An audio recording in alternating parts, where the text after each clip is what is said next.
Hello everybody, welcome to the United Stands. I'm Mark Goldbridge and we're talking how Ruben Amorim is going to revolutionise Manchester United. Style of play, formation and the players that are going to benefit and be disadvantaged by this managerial appointment. Because we're hearing that Amorim is not for changing. His 3-4-3 formation from Sporting will transition to Manchester United. And yes, there will be high intensity. Yes, there will be high possession. And yes, there will be focus on high chance creation. But also the overlaps, the crosses into the box. When you look at Sporting and the way that they play, there are so many differences between the way that Manchester United have played. Take, for example, the figure point of that Sporting side, Gyökeres, the striker. He is number one in the Portuguese league for chances created for him, for shots. Rasmus Højlund has had 3 shots in the Premier League this season. De Ligt, Martinez, Casemiro, they've all had more shots than him. He's had 3 shots in the Premier League and he scored 1 goal. This is something that is unforgivable at Manchester United. Why couldn't Ten Hag solve it? Can Amorim solve it? We have to solve it because we do not create enough chances for the people that matter. Even this season, Marcus Rashford's hardly had any shots on goal. Our 2 best finishers are arguably Marcus Rashford and Rasmus, and they're getting, crumbs at the moment. In fact, when you look at it this season, Bruno Fernandes and Garnacho have had a combined 44 shots on goal, scoring 2. That needs to change. And one thing about Amorim is when we look at the way he plays and we look at that formation, it is about high possession, but it's a different way of playing as well. That back 5 or the 3-4-3 or whatever you want to call it, those wide players are wingers. Predominantly, if you look at Sporting Lisbon, they are predominantly wingers playing in that position, not wing backs, and they are expected to get in behind and put crosses into the box. That front 3 of Sporting Lisbon is very compact. The amount of times and the amount of goals they score where the ball goes into them quickly and it's quick one-touch movement and passes to create chances. This is about overloads, this is about being confident on the ball, and this is about getting people into the box. Something very different to the way Manchester United have played. So look, let's start off by talking about formation. 3-4-3. If Amorim is going to bring that to Manchester United, how will it work with the players that we have? Because there are people talking about, Rashford's going to be on the scrap heap. Certain other players are going to be on the scrap heap. And I think that it just depends how Amorim wants to do it. Obviously, people talk about Onana, very important position, sweeper keeper, using the goalkeeper as an extra player in the build-up provides you, in a Sporting system and any other system, the opportunity to play out from the back far better. If your goalkeeper is no longer a goalkeeper and they're actually another defender and they are a passing option, that means that you can provide more passing lanes out from the back. And that's why those wing backs or wingers are so important in a Sporting system, because they will pull all the way back so that when the goalkeeper's got it, you might have 5 or 6 options for a pass. You've got those 2 wider players, you've got your 3 centre-backs, you've probably got a midfielder or 2 dropping in, and that's why Sporting are so good at playing out from the back and creating overloads. And as you progress, those wing-backs, wingers move forward with it, and then you've got an overload in the midfield, and then they progress again, and then you've got an overload in the attack. It's about overwhelming your opposition with confident players who are energetic and moving through the 3 stages from defence, midfield to attack, but always creating lots of passing lanes and passing options. That is something that hopefully Amorim can do at Manchester United. Now, the 3 centre-backs take care of itself. I've sort of gone with what's available at the moment here. Obviously, Yoro will be an option in there. You've got people like Mazraoui there who can do it at the moment. Maybe Dalot would play there. Maybe Lindelof's a player that could do that. Maybe Harry Maguire. But fundamentally at the moment, I've gone Mazraoui, De Ligt and Martinez as a 3 because I think Mazraoui can do it. Martinez and De Ligt can do it. Dalot would be the right-sided player. But honestly, it might not be. He might actually use a winger there. When looking at Sporting over their last few games, they use wingers in those wing-back positions or whatever you want to call them. So maybe it wouldn't be Dalot. I certainly think Garnacho on the left-hand side makes sense. Lots of energy, a very wide player. So I think Garnacho on that side, in the absence of a left back anyway, makes a lot of sense. Into the midfield at the moment, I think you'd go Eriksen and Ugarte as that midfield pivot, and it is a pivot that Amorim likes.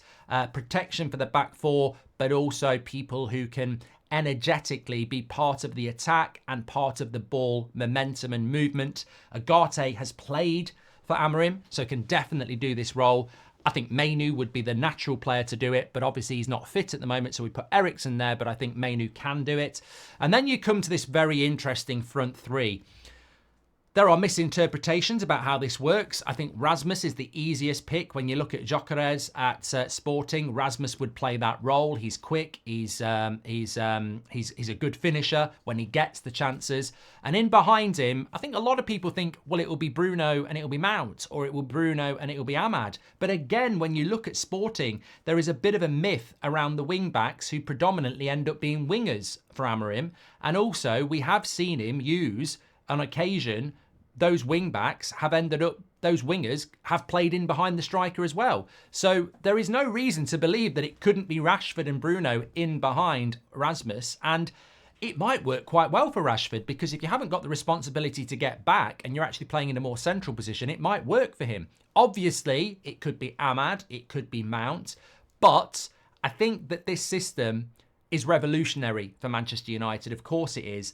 It's something we haven't seen before, and it's something that's been very, very successful for Sporting. There are negatives to it, which we'll talk about in a moment, but you can build different. I mean, look, Garnacho could play in behind with Bruno and in behind Rasmus, but the most important thing about that front three is that you've got to be good on the ball and you've got to move it quickly. If you watch Sporting, there is a lot of one-touch passes to create the spaces, intelligent movement of the ball, those wider players providing the overlap, and those three players providing, you know, it's really about overwhelming. I know I've used that word before, but this system, when implemented correctly, overwhelms an opposition with the ball and without it. You've got overloads in the midfield, you've got overloads at the back, and you've got overloads in and around the box. In fact, when we talk about that, very interesting to look at Sporting Lisbon this season.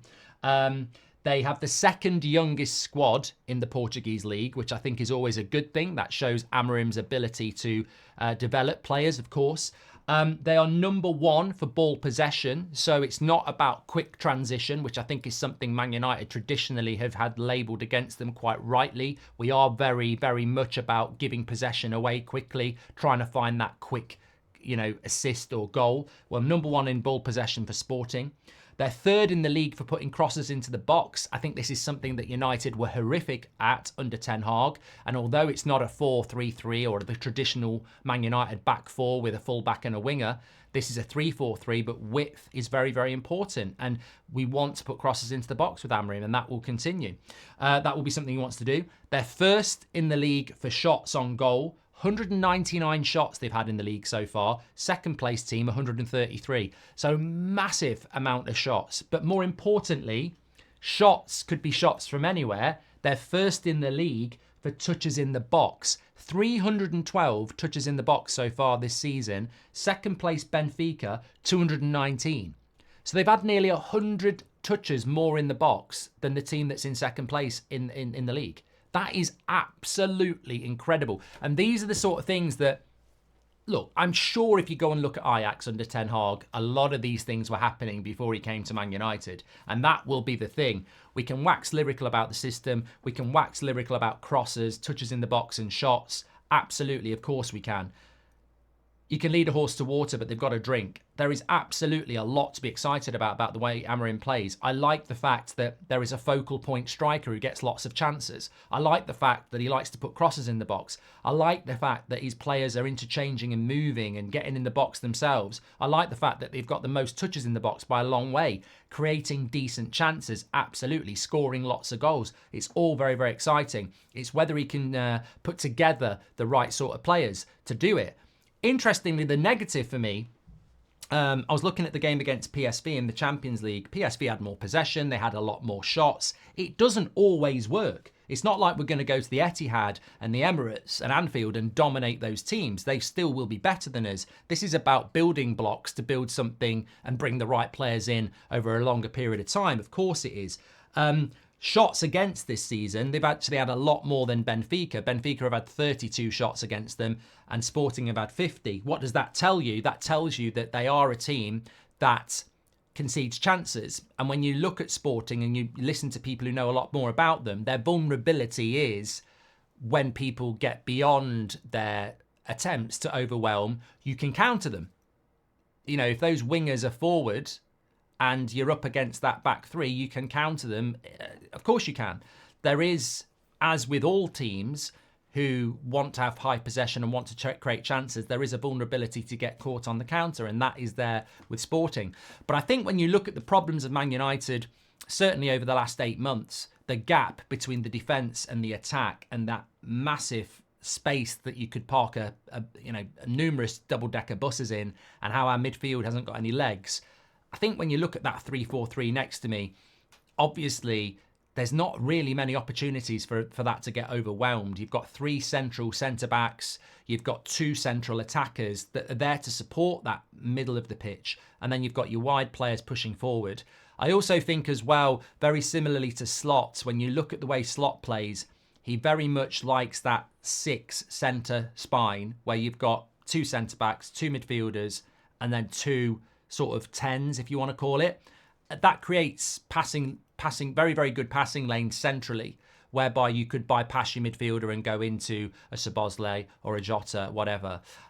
It's not the same system as Slot, but it is that ability to have, you know, if you look at that next to me there, you've got Mazraoui, Martinez, you've got Eriksen, Ugarte, and then you've got Bruno, Rashford. That central line is there for you to find those passing lanes as well. And that is what Amorim will look to do. Whether it's going to be successful or not, I don't know. We have been here before, absolutely. It's a different approach. I think that it's an absolute shambles how... I mean, I look at this, right? Garnacho's had 22 shots this year. Rasmus has had Garnacho's had 22 shots. Bruno's had 22 shots. Xerxes had 12. Casemiro's had 9. Rashford's had 8. Martinez has had 7. De Ligt and Ahmad have had 5, and Rasmus has had 3. How the fucking hell is that happening? How is our striker living off, nothing? And actually, yet again, if you look at goal conversion, Rasmus is in the top 5 strikers in the Premier League because he scored 1 from 3. But it's almost embarrassing to put him in the top 5 for goal conversion because he's only had 3 shots. It's incredible. Absolutely incredible. And he hasn't just played half an hour. Rasmus has probably played about 3 games already. So that has to change. And it wasn't changing, was it? And hopefully Amorim can do that. But I'm excited from what I see. The takeaways for me, obviously we're going to see the high line, we're going to see the high intensity, and we're going to see the high possession as fundamentals to what he wants to achieve. But I think we will see crosses in the box. I think we will see a chance creation that's not shooting from anywhere. I think the discipline to tell these players that they are not there to be individuals, they're there to be part of a system, is absolutely essential. And that was something that Ten Hag just couldn't get across to them. There is no guarantee that Amorim will either. But at some point, they're going to have to listen because this is the journey Ineos and United fans want to go on. 3-4-3 for me, look, football changes, innovation, evolution, it changes. Of course I want to see Man United playing with a fullback and a winger. Of course I do. But we weren't putting crosses into the box and we weren't getting men into the box and we weren't getting shots in the box. If this 3-4-3 creates that, the United way for me is putting crosses in. It's creating chances. It's taking risks. Maybe 3-4-3 is the evolution to the new era that delivers that. Get your comments in below. Make sure you smash a like on the video. Give us your thoughts. I'll speak to you on the next one.